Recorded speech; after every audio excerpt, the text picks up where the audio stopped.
Do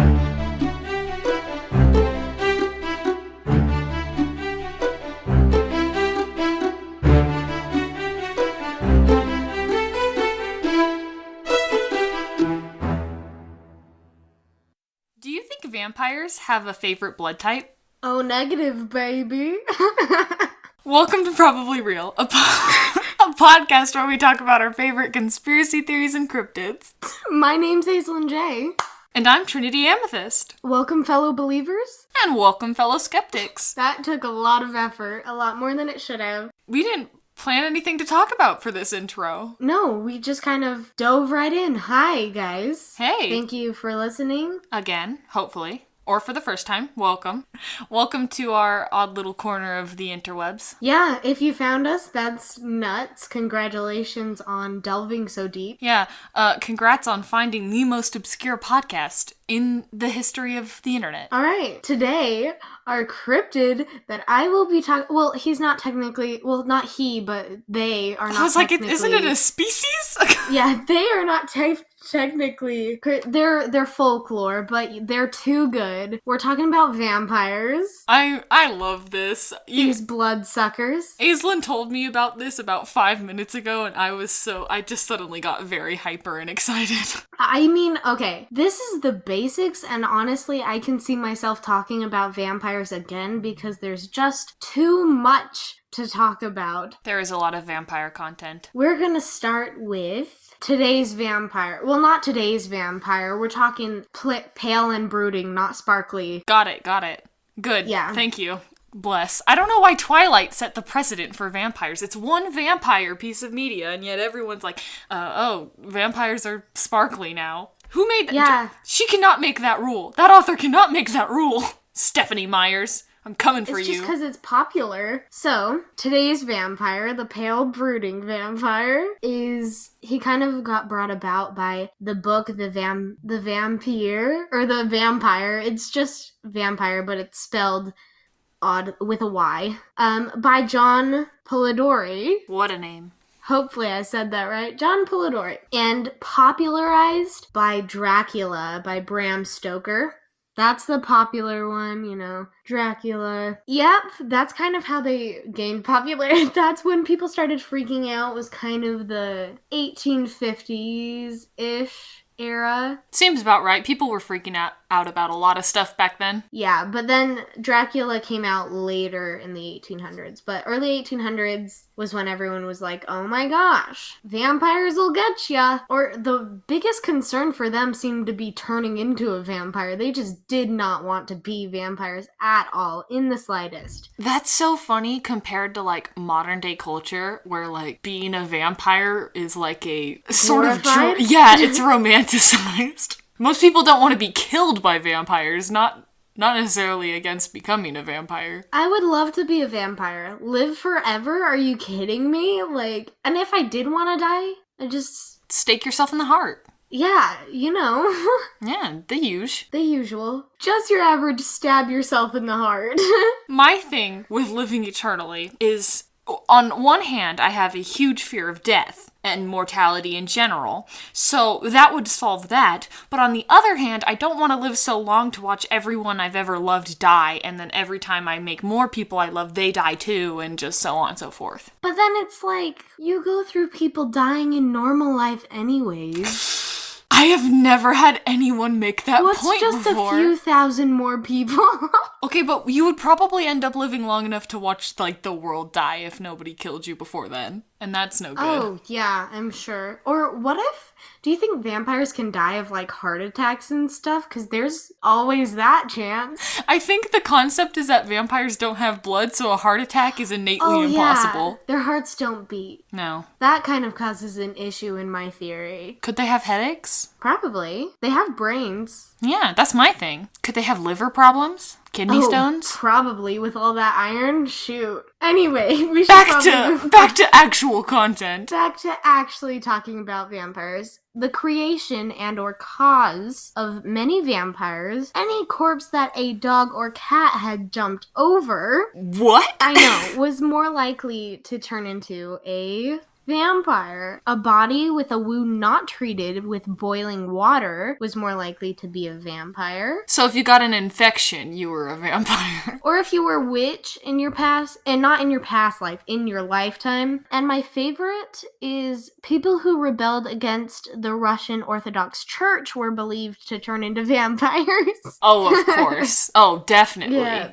And they were also probably witches, too. Yeah, definitely. According to their standards. So, to prevent this from happening to your loved ones, all you have to do is bury corpses upside down.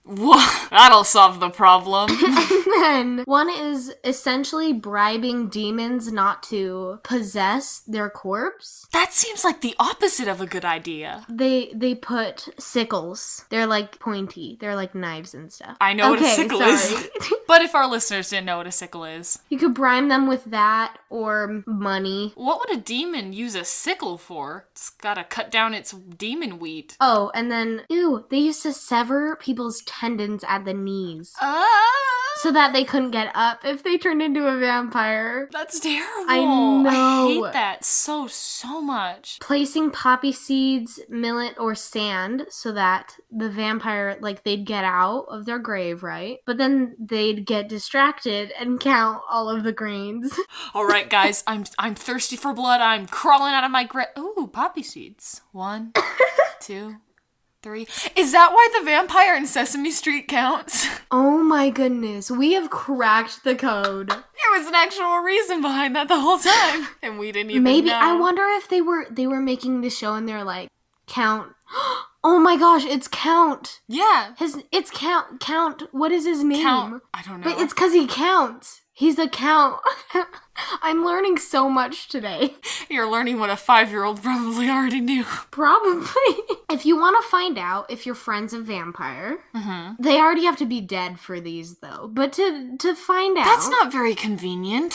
I know. To find out if your dead friend is going to turn into a vampire, all you need is to get a virgin boy and walk him around the graveyard, and any holes appearing over the graves are vampires. Wait, like holes that just suddenly appear, or holes that were there before and you just happened to bring this poor, frightened boy into a cemetery and we're just like, there's a hole? I think it's like if you pass by it and then you come back later and there's a hole where there wasn't previously. Vampires, man. That's wild. Yeah. Another way to tell used to be if someone died and then they looked like living, they looked, plump. They didn't decompose quite right. They didn't look pale or anything. Yeah, they just didn't quite follow the standard rules of what happens when you die. And now, onto how to protect yourself. Yes, because I'm very scared of my dead friend coming out of the grave to bite me? Yeah. Is that what they do in this version? Yeah, pretty much. Well, they usually go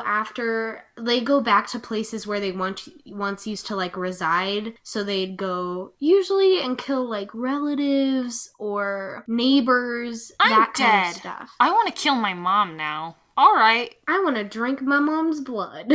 Okay. Anyway. So, the basics are the crucifix, rosary, or holy water, garlic, that kind of stuff. And then there's throwing mustard seeds on your roof. Wait, so they'll count them? I don't know. Maybe they'd be gonna go into the house and kill people. And then they just go up onto the roof and they're like, shoot, gotta count these. My issue is they're supposed to be invited in. So what were they doing on the roof in the first place? Now listen. Mm-hmm. Now listen. I'm listening. So I was gonna say vampires can't come in unless if they're invited in. Yes. So if they've ever been invited to the house, then they can get in, and you're like, oh shoot. Oh my gosh, and now that explains why they want to drink their mom's blood, because they don't have to be invited into their mom's house. Yeah. Hey mom, thanks for inviting me in when I was a 3rd grader and now I'm 37 and I'm here to drink your blood. Sorry. Slurp.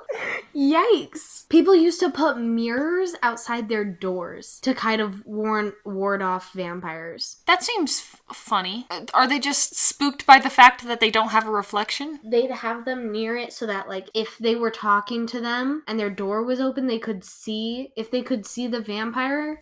Or if they couldn't see the person in the mirror, they'd be like, I am not inviting you into my house. See, now most of these I can do, but nowadays, and I told you about this, Aislinn, but I haven't, the listeners might not know this, and this is super interesting. That whole mirror thing won't work nowadays. I can't use that as a defense because the only reason mirrors didn't reflect vampires' reflection, I guess, is because they were made with silver, which is supposed to be like a holy metal. Anti-vampire. Anti-vampire metal because it's holy and vampires are demonic, apparently. And so it wouldn't reflect, but now mirrors are just made out of like aluminum, stuff like that, unholy metals. So you'd see everyone, you'd just be sitting there waiting for a vampire, and then you'd realize you'd been letting vampires in the whole time because mirrors don't work anymore. They also can't cross running water too, so if you have the liberty of building yourself a stream around your house...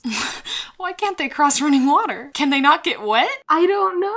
I don't have an answer for that. I feel like these poor people are just so scared they're making up anything. Just to make them feel better at night, they're like, yeah, they can't cross running water, so we're totally fine. Or like some moat digging service. This company that dug moats were just like, hey, so vampires can't cross moats. Oh, really? I've never heard that before. Yeah, totally. We'll build you a moat for a discount. Dig you a big hole around your house. Vampires can't get to you. Now, if you find yourself in As position... a vampire. Oh, not that. If you find yourself in the position where you need to destroy / kill a vampire... I was gonna say, don't be a coward. Say the word, Aislinn. Say the word. It's murder. Murder them. But they're already dead, so... To kill a vampire...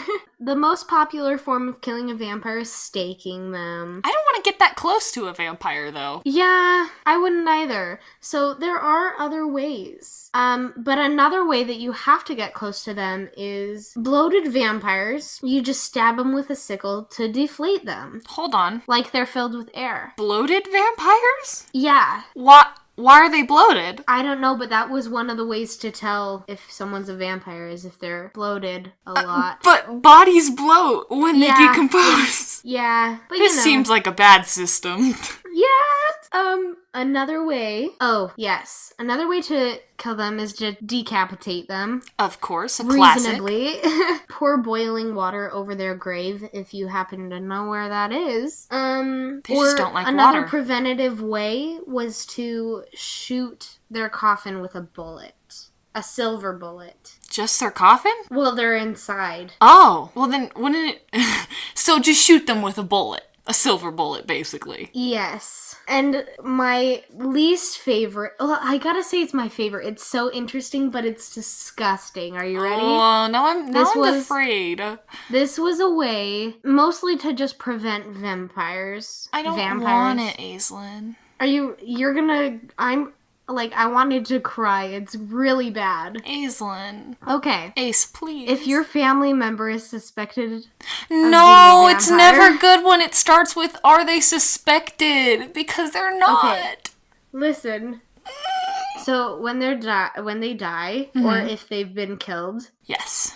They are then disassembled. Oh my god. Burned. Okay. Mixed with water. Oh.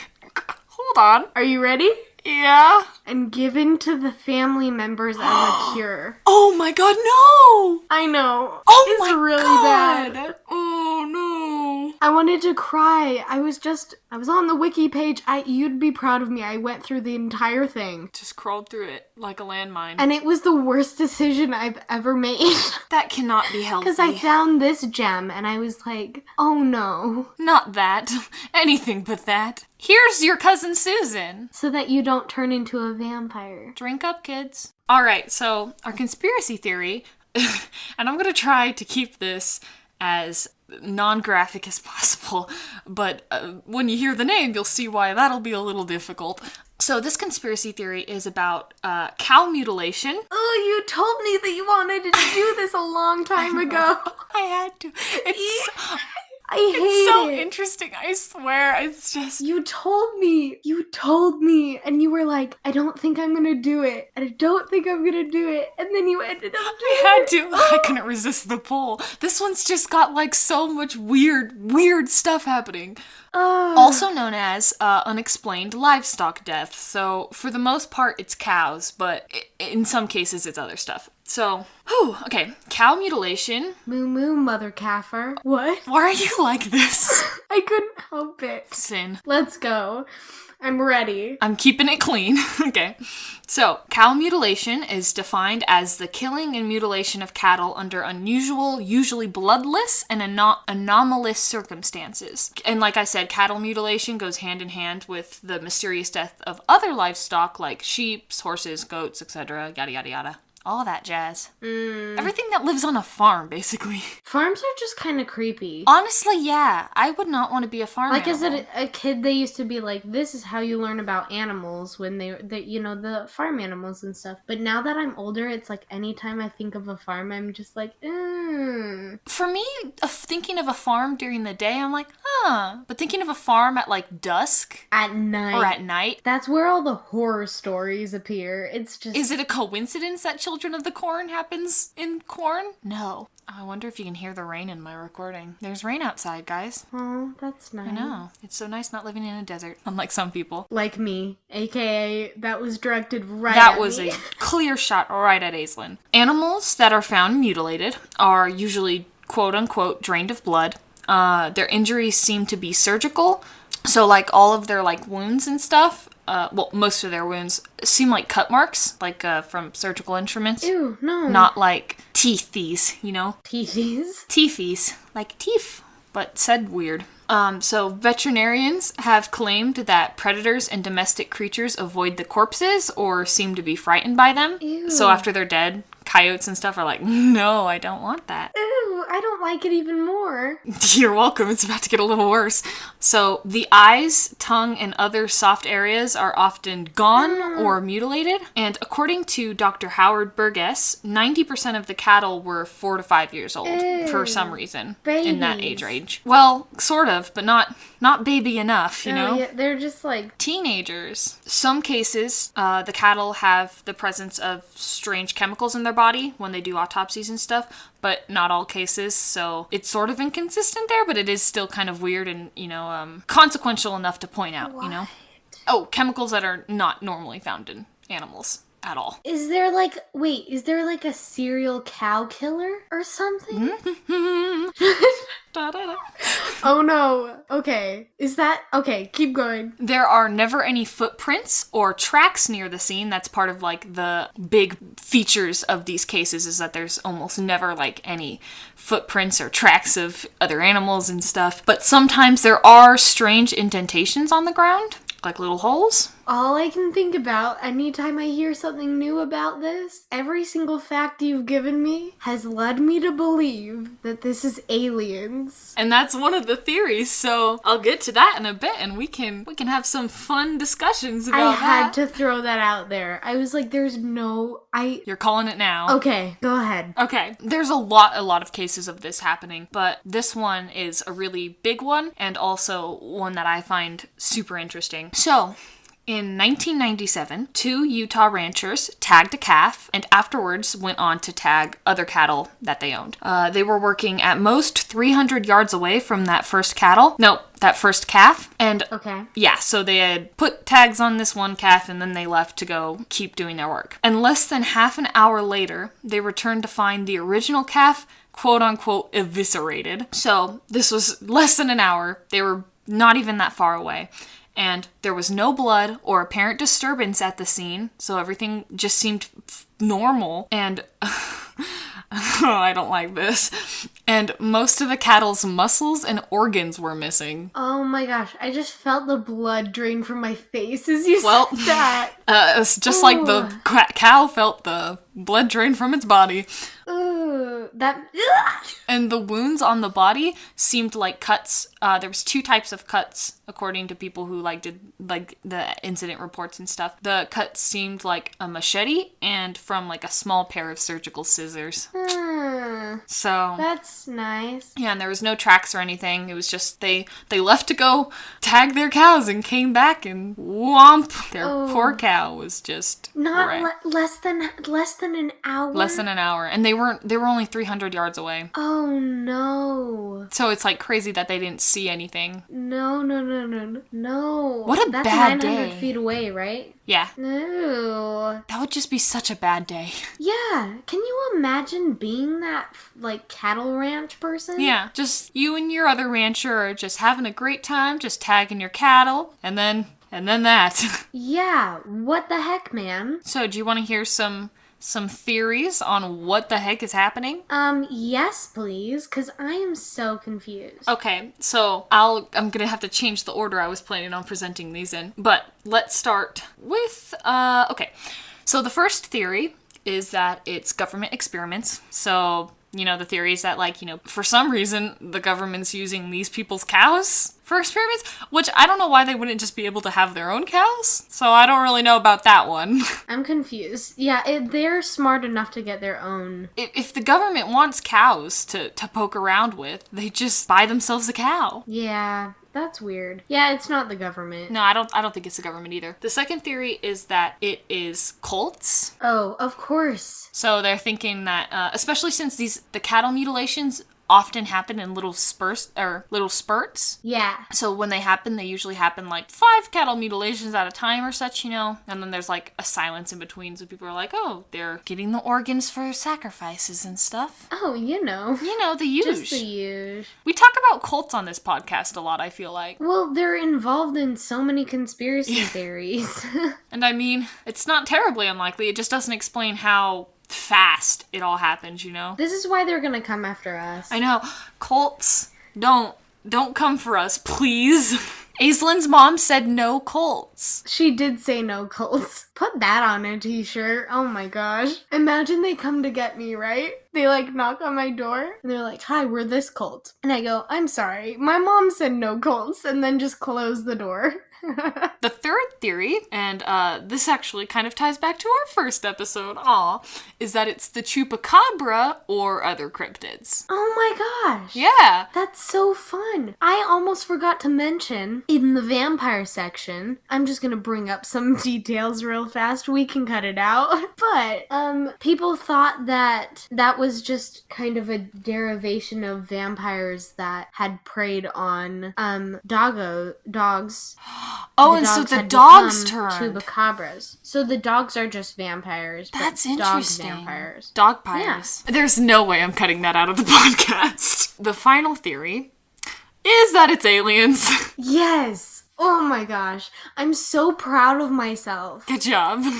Because you were talking and I was like, signs point to aliens. So that, people are like, there's no footprints or tracks, there's never any disturbance, and with the one calf from Utah, it just happens so fast, and the wounds are surgical, so people think it's just aliens doing experiments on some animals. Yeah. Which, I mean, they are left in the open like snacks, so easy. Can't blame the aliens. So the skeptic explanation for all this is a couple different things all tied together. Sort of like the Rendlesham Forest incident, like a bunch of pieces they think play out to make this weird stuff happen. So a lot of these do make sense. So the lack of eyes and the tongue and all the soft spots, they say it could potentially be explained by insects, such as like carrion flies. Oh, but like with that so fast. Yeah.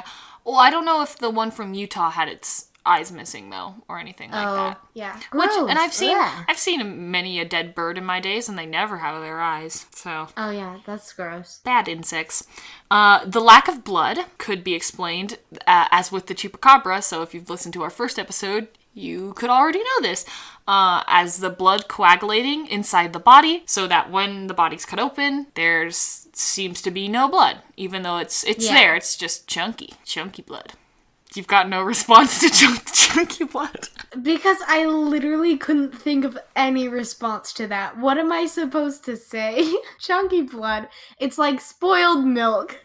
I mean, it is, kind of. Coagulated blood is a lot like spoiled milk. Ew. It doesn't smell as bad, Chunky blood is just like spoiled milk. So the most, interesting feature about, or at least in my opinion, with cow mutilations is the fact that the injury seems surgical.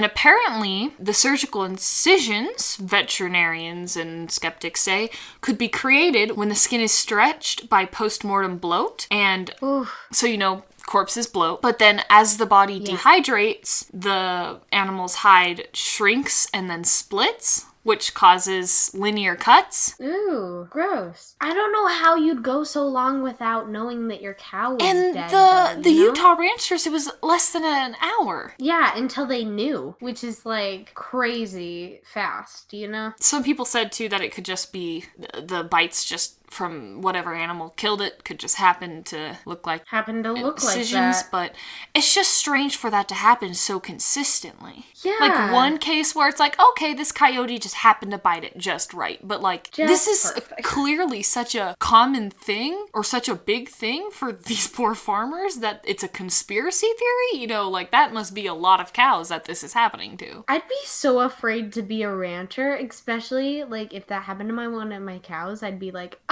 what? What do you mean? I literally saw this cow a half hour ago. There's no way it bloated and then dehydrated and then shrunk and split and all that jazz. In 30 minutes. You're unless it decayed 5 times, 15 times faster than it's supposed to. Yeah, No. Don't think so. So what do you think's going on? Do you still think it's aliens? Oh, yeah, definitely. Of course you do. I was like, there is no way. Because it's just, I love this conspiracy now just because it's so classically alien behavior. I told you it was good.